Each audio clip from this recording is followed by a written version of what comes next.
Hoy es el día en el que celebramos, recordamos, reconocemos que no adoramos a un Dios muerto, sino a un Cristo vivo. Amén. Puedes escuchar un amén como que lo creen, de verdad. Aleluya. Es un Dios vivo y estamos hoy vestidos de blanco porque aquel día cuando Él resucitó, bueno, algo blanco tengo yo por aquí. Aquel día cuando Él resucitó, sus vestiduras eran blancas y hermosas. Y damos gracias a Dios porque sus vestiduras de santidad, de amor, de gracia han sido también puestas en nuestras vidas por su misericordia. Nuestro pasado de pecado, nuestro pasado oscuro, nuestro pasado de maldad sencillamente ha quedado atrás y el Señor nos renueva de día en día. ¿Cuántos dicen amén? Amén. Aleluya.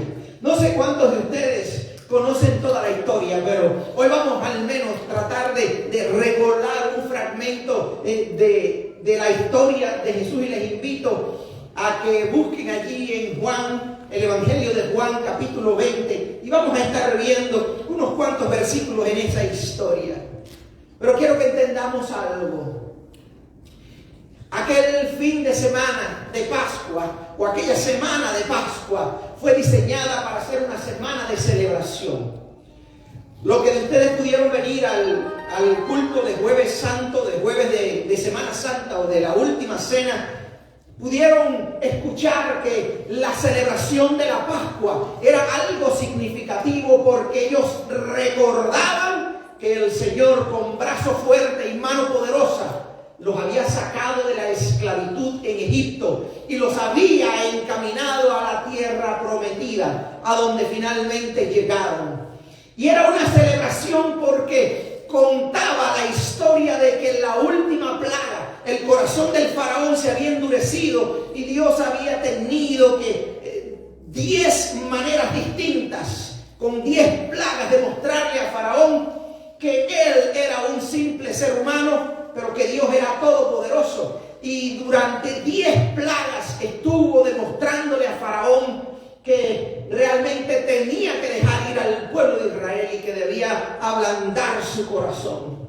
La 10ª plaga era una plaga que hablaba o que le había determinado la muerte de los primogénitos, de los primeros hijos, de todos aquellos que no hubiesen estado cubiertos bajo la sangre del Cordero.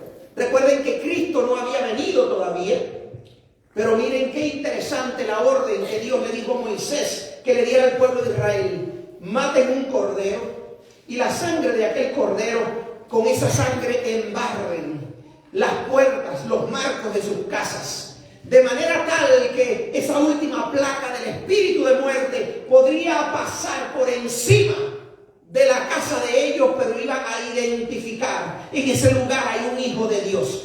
Debo dejar ese lugar aparte, porque en ese lugar hay la marca del Cordero. Y dice que todas aquellas casas que no estuvieran marcadas con la sangre de un cordero, los primogénitos en esa familia, pues fallecieron aquella noche. Entonces en inglés es Passover. Significa que el espíritu de muerte pasó por la casa de los israelitas y no murió nadie. La vida de ellos fue preservada. Y esa era una señal tan poderosa de parte de Dios que decidieron hacerla como un holiday, como un día feriado, como una celebración, una fiesta que todos los años ellos se reunían en Jerusalén para cantar, para danzar, para comer, para hacer toda una fiesta, recordando que el Dios en el cual creemos es un Dios poderoso. ¿Cuántos dicen amén? Aleluya, bendito sea el nombre de Jesús. Bueno, también sucede que mientras estaban de fiesta toda Jerusalén, toda la nación de Israel, los seguidores de Jesús, los familiares de Jesús, estaban tristes, porque apenas un par de días antes habían crucificado al Hijo de Dios, habían crucificado a su Señor, habían crucificado a su maestro, a su líder. Estaban tristes. Y no sé cuántos de ustedes han pasado por esa triste experiencia de que en un día de fiesta perdieron un ser querido. Eso es muy doloroso porque pareciera que casi a nadie le importa, que casi a nadie se duele con nuestro dolor. Todo el mundo está celebrando menos uno. Así estaban los discípulos. Y para colmo tuvieron que esperar un día más, todo el sábado, porque como era de reposo no se debía hacer ningún trabajo por ley. Así que ellos no pudieron ir a hacer ese cierre emocional el sábado, sino que tuvieron que esperar. Apenas el viernes por la tarde les dio tiempo para bajar a Jesús de aquella cruz, envolverlo en una sábana y ponerlo allí en aquella cueva antes de que se ocultara el sol, porque a partir del momento en que se ocultara el sol no podían hacer más nada. Y sucede que el domingo finalmente llega. Y llega aquel domingo en la mañana, la gente sigue de fiesta, la gente sigue celebrando. Allí está María Magdalena, que va con tristeza a aquella tumba. Y cuando llega allí al cementerio y llega a la tumba donde habían allí sepultado a Jesús, se encuentra la tumba. Dígalo fuerte, ¿verdad? Se encontró la tumba vacía. Ella no fue allí a ver una tumba vacía. Ella fue allí a ver un cuerpo muerto, porque ella iba a preparar el cuerpo de Jesús, porque no les había dado tiempo darle una sepultura digna. Así que María Magdalena llevaba consigo especies aromáticas, toda una serie de hierbas y de sustancias que se utilizaban para embalsamar, para perfumar el cuerpo de las personas que habían muerto. Quizás llevaba sábanas limpias para volver a envolver aquel cuerpo muerto. Y se decepcionó, se entristeció, se desesperó y regresó en busca de algunos discípulos. Vengan y ayúdenme a encontrar aquel cuerpo muerto. La tumba del Señor está vacía. Pedro y Juan dijeron: no es posible, vamos para allá. Y allá fueron Pedro y Juan junto con María. Llegaron Pedro y Juan a la tumba, se asoman en la tumba, la ven vacía. Y vamos a ver lo que dice la palabra de Dios. Dice allí Juan 20 del 10 al 11, dice que, bueno, desde el versículo 8 pudiéramos estar leyendo. Dice: en ese momento entró también el otro discípulo, hablando de Juan y Pedro, el que había llegado primero al sepulcro, y vio y creyó. Cuando Pedro y Juan entraron y vieron aquella tumba, dice la palabra de Dios que ellos vieron y creyeron. Hasta entonces no habían entendido la escritura que dice que Jesús tenía que resucitar. Y qué interesante, dice entonces el versículo 10 y 11, los discípulos regresaron a casa, pero María se quedó afuera llorando junto al sepulcro. Quiero que entendamos la diferencia de reacción de estos personajes. Pedro, Juan y María, los tres se encontraron una tumba. Vamos, lo quiero aquí. Los tres llegaron allí y se encontraron una tumba vacía. ¿Cuál fue la reacción de Pedro y Juan? Vieron adentro, les hizo clic, recordaron las palabras de su maestro, recordaron lo que decían las escrituras, que el Cristo habría de padecer, habría de morir, pero que iba a resucitar. Y dice que Pedro y Juan creyeron. Cuando vieron la tumba vacía, creyeron. Pero ¿qué María? Se puso a llorar porque no veía el cuerpo muerto de Jesús. Quiero que entendamos que muchas veces el Señor nos da señales.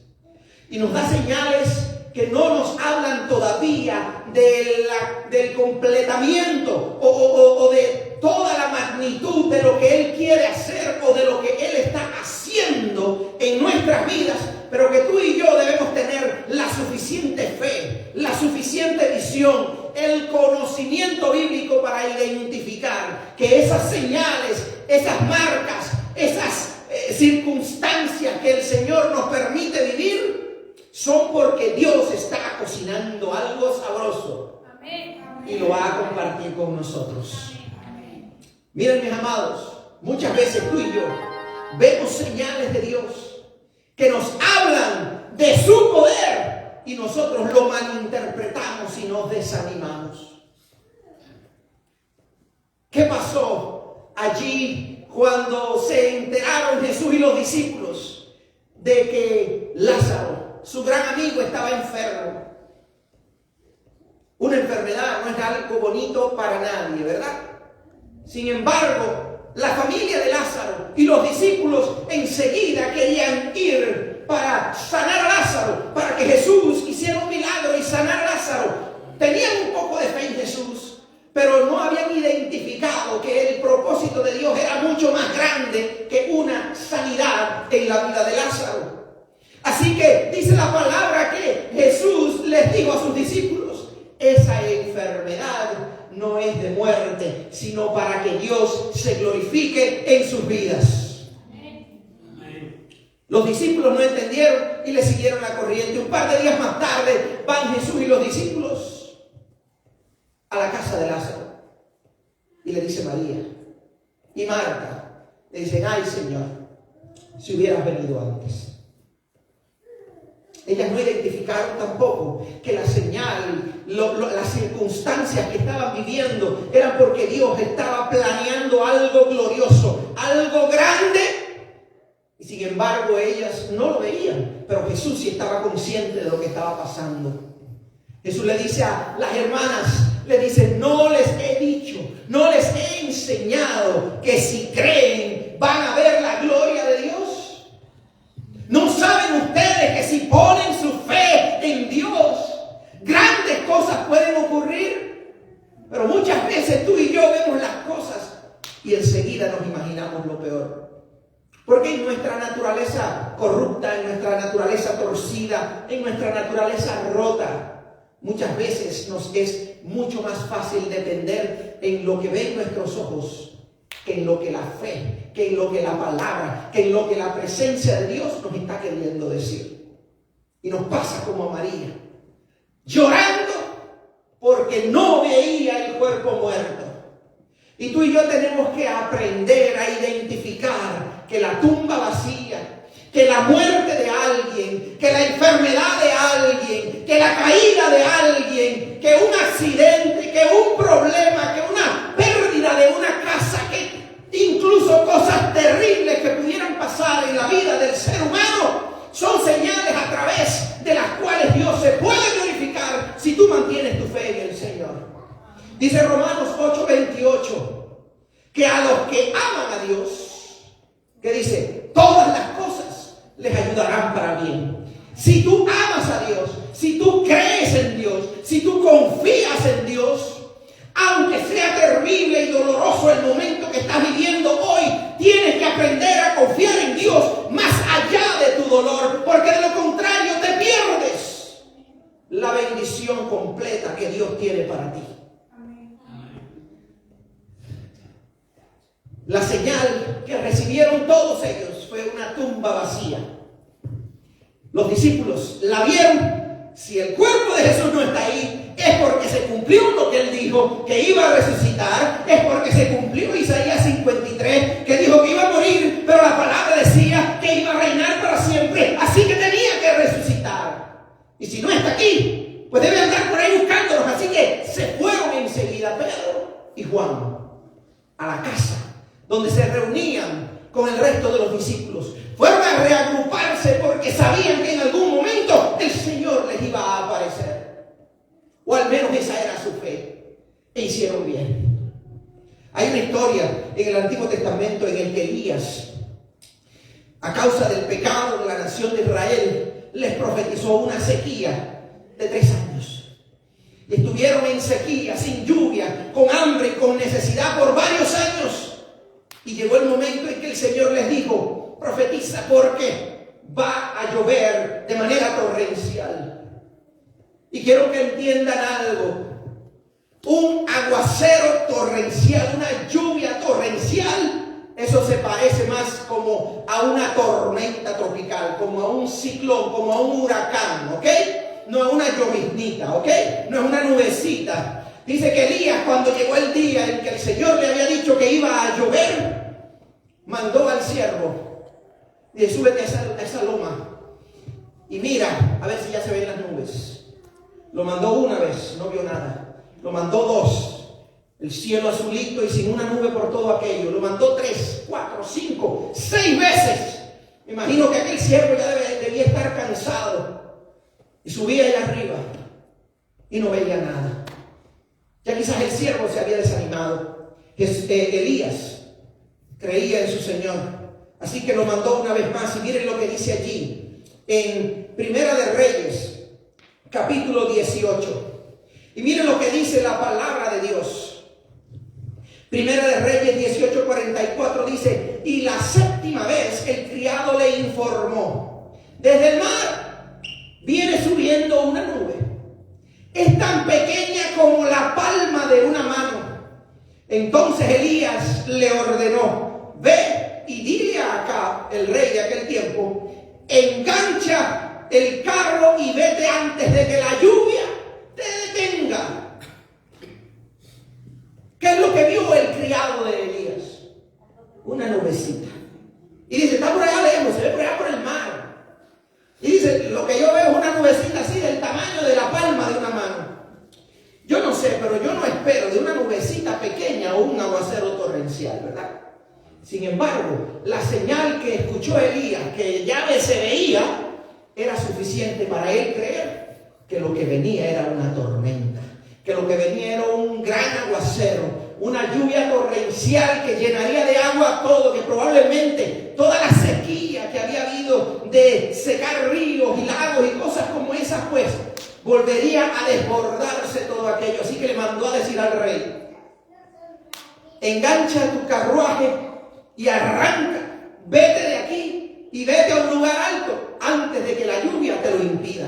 ¿Estaba lloviendo? No estaba lloviendo todavía. Se veía ya los truenos y las nubes y todo negro, ¿no? Se veía una nubecita pequeña como la de la palma de una mano. Pero Elías creyó y así sucedió.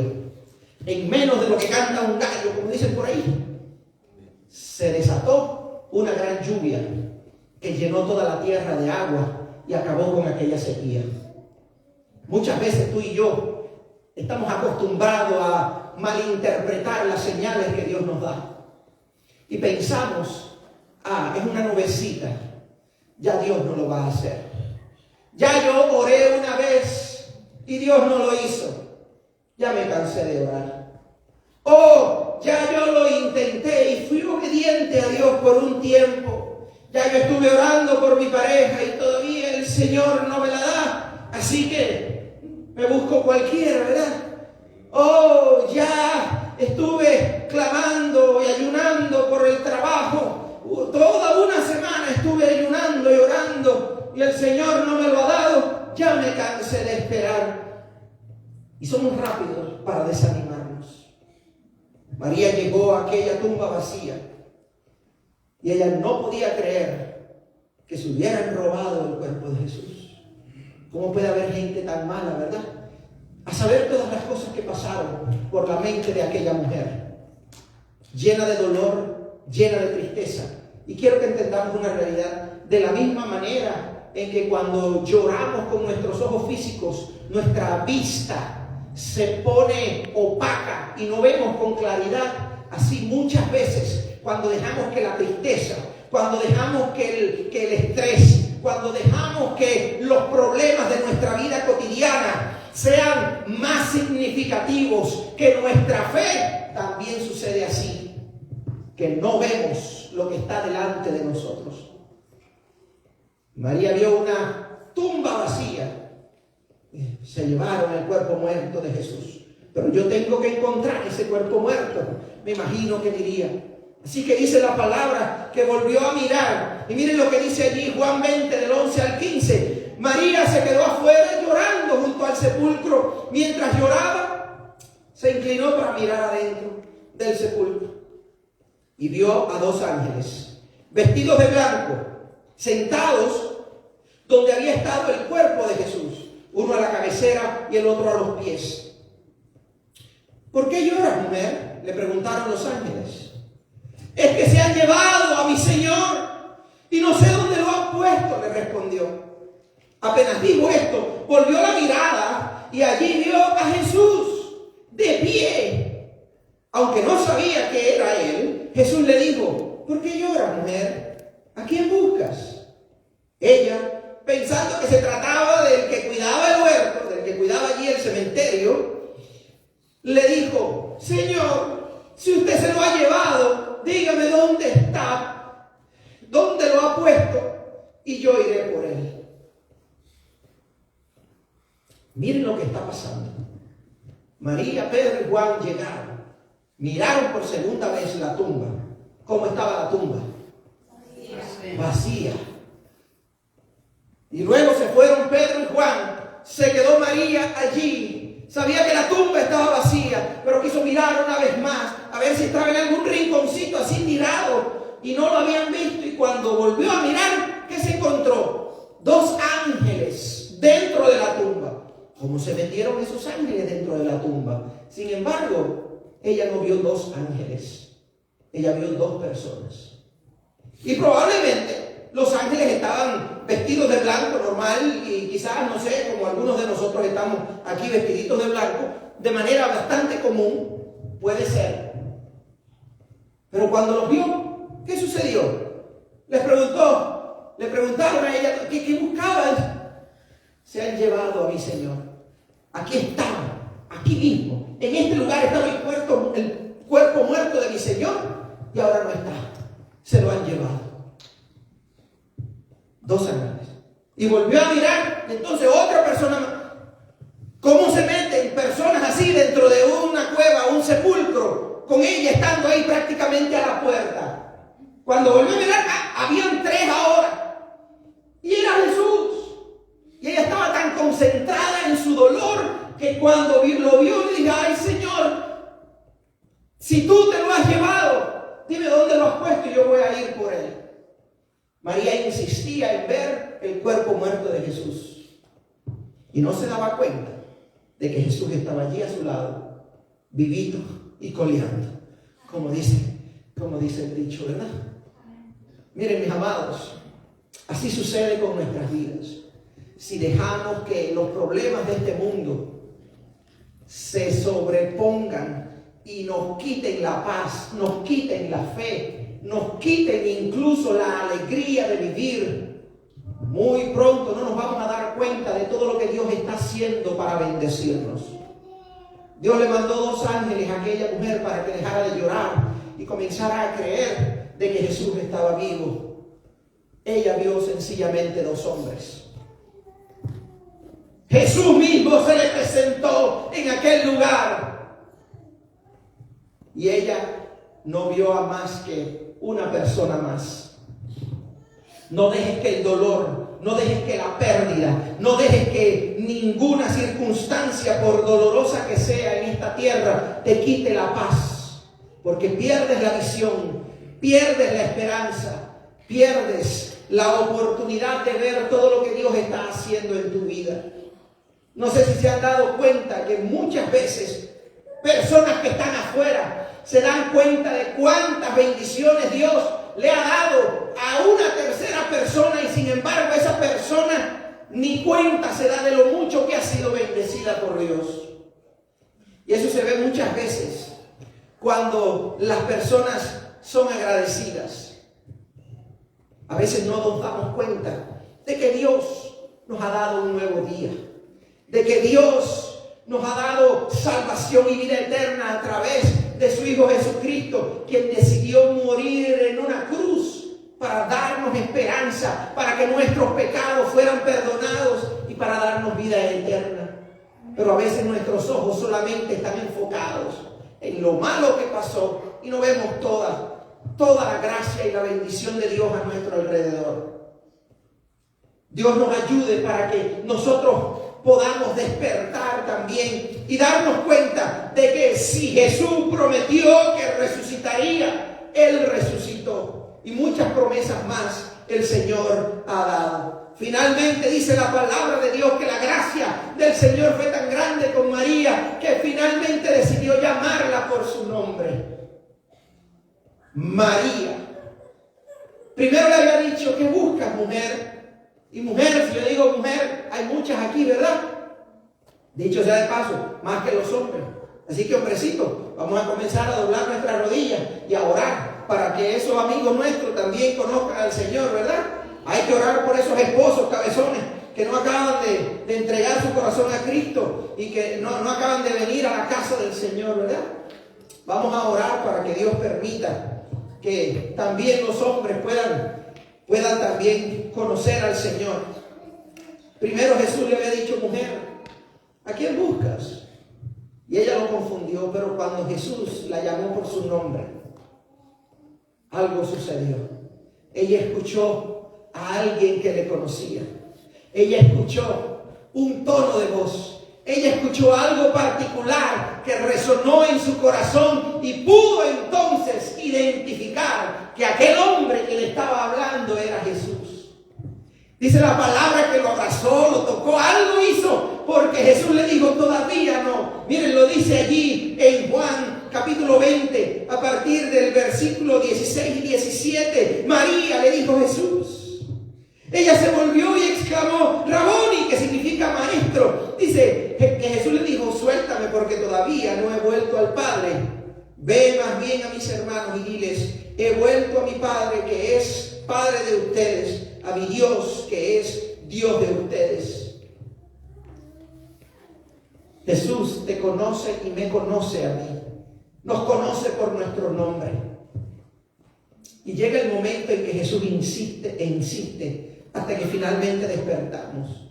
Quiero que entendamos algo, mis amados.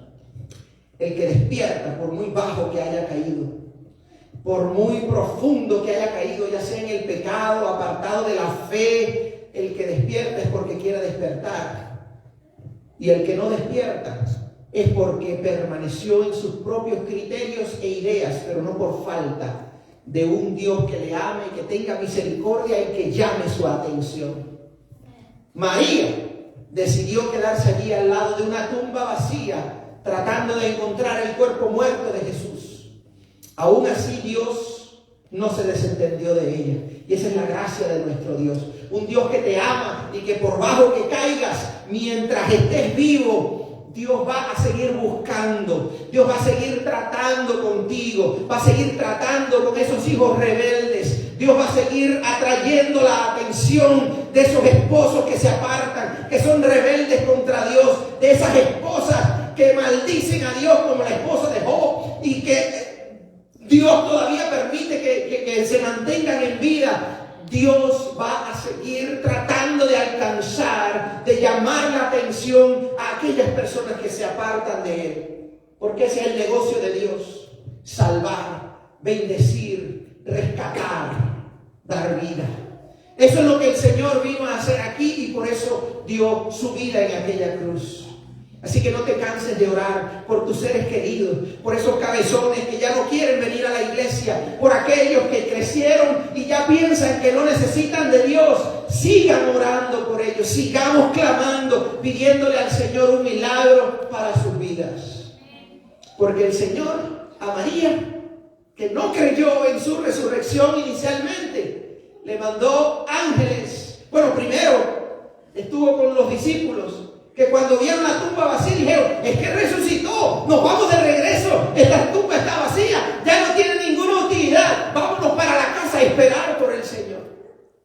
María no entendió con eso, siguió ahí aferrada a su llanto y a su dolor. El Señor le manda un par de ángeles. Ay, que yo no he visto uno. Que yo sepa, ¿verdad? A veces quizás he sido muy ciego, pero todavía no he visto ninguno conscientemente. Y el Señor le manda 2 ángeles a María. Piensa que son 2 tipos ahí, dos hombres comunes. El Señor mismo se le presenta, como nos habla y se nos presenta a ti y a mí muchas veces, tocando nuestro corazón a través de su Espíritu Santo. Muchas veces gente que sueñan, los musulmanes están soñando con Jesús como ninguna otra etnia en la historia conocida, y están viniendo a Cristo porque el Señor se les revela en sueños. El Señor hace lo que tenga que hacer. El Señor nos habla a través de su palabra, nos habla a través de la predicación de alguien, nos habla a través de un tiempo de oración, de una canción. El Señor insiste, nos habla a través de la naturaleza, a veces a través de la tecnología, a veces a través de una amistad. Incluso el Señor puede usar un incrédulo o una mula como la usó con Balaam. Pero el Señor, aquellos que se apartan de Él, como dijo Jesús, yo soy el buen pastor que da su vida por las ovejas y va y busca a la que se ha perdido. El Señor está tratando de rescatar a aquellos que se han perdido, pero no nos desanimemos. El Señor nos va a restaurar, el Señor nos va a dar fuerzas, el Señor nos va a permitir sobreponernos al dolor, a la incertidumbre, a la preocupación, a la situación que estamos enfrentando hoy. El Señor nos va a dar fuerza, pero te toca a ti y a mí creerle, confiar en Él, descansar en Él y rendir tu vida y lo que esté pasando en tu vida, rendirlo en sus manos y dile: Señor, yo no tengo solución para eso. Yo no tengo solución para eso. Ya yo no sé qué voy a hacer. Ya yo no sé qué le voy a decir. Ya yo no sé qué voy a orar, pero no me voy a rendir. Yo voy a seguir creyéndote. Yo voy a seguir buscándote. Yo voy a seguir amándote. Yo voy a seguir confiando en ti, porque para ti no hay nada imposible. ¿Tú lo crees? Ese es el Dios en el cual tú y yo hemos puesto nuestra fe. Para Él no hay nada imposible. Finalmente, dice la palabra que María, después que identificó a Jesús y que tuvo ese pequeño encuentro con ella, dice que regresó a la casa. Y dice allí en Juan 20:18, María Magdalena fue a darles la noticia y a los discípulos diciendo: he visto al Señor, exclamaba, y les contaba lo que Él le había dicho. He visto al Señor. Quiero que tengas que te metas algo en tu cabeza. Tú y yo ya hemos visto al Señor. Yo estoy seguro que tú y yo ya hemos visto al Señor.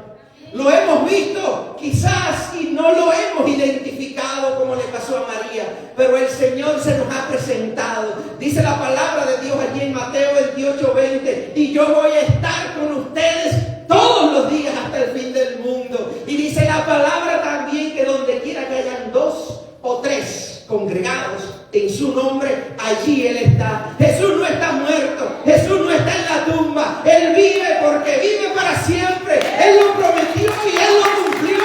Él vive. ¡Aleluya! Alabado sea el nombre de Jesús. Y quiero que tú y yo recordemos eso siempre. No dependas en lo que ve en tus ojos para rendirte y desconfiar de Dios. Aprende a identificar que puede ser una pequeña nube, pero que viene un torrencial de bendición sobre tu vida. Que puede ser una tumba vacía, pero una tumba vacía que representa vida, vida abundante y vida eterna. A Él sea la gloria por todos los siglos. Ponte de pie y vamos a darle un aplauso al Señor, porque Él vive y Él se lo merece. Aleluya. Levanta tus manos y dile: Señor, yo creo en ti. Señor, perdóname por el desánimo, porque muchas veces, Señor, le di lugar al pecado, le di lugar, Señor, a la falta de fe y la incredulidad. Perdóname, Señor, porque tantas veces tú te mostraste y te has revelado a mi vida y yo solamente he visto muerte, yo solamente he visto problemas, yo solamente he visto desesperanza y no he creído en ti. Perdóname, Señor, por las tantas veces, Señor, en las que no puse mi fe en ti y dejé que las circunstancias, el llanto, el dolor, la tristeza, los problemas, los conflictos, la familia, el trabajo, las cosas materiales, Señor, me quitaran mi devoción por ti. Perdóname. Perdóname porque te has revelado a mi vida muchas veces y sigo sin verte, Señor. Perdóname porque muchas veces, teniendo 100 razones para darte gracias, solamente me enfoco en aquello que me da tristeza o en aquel problema que tuve con no sé quién. Perdóname, Señor. Limpia mi vida, restaura mi vida, levanta mi vida, afirma mi vida tú me tocas, yo puedo tener vida, puedo ser libre. Pero gracias, Señor, porque a los que te aman todas las cosas les ayudan a bien. María vio una tumba vacía, pero luego vio un Cristo vivo. Ayúdanos, Señor, a quitar nuestra vista de la tumba vacía y a poner nuestra vista y nuestra fe en un Cristo vivo, en un Rey de Reyes, en un Señor de Señores, para quien no hay nada imposible. A ti sea toda la gloria, a ti sea toda la alabanza, a ti sea todo el poder, el imperio y la honra, Señor, por todos los siglos. Amén y amén. Si tienes gratitud en tu corazón, dile gracias, Dios. Gracias, Dios, porque tú me amas.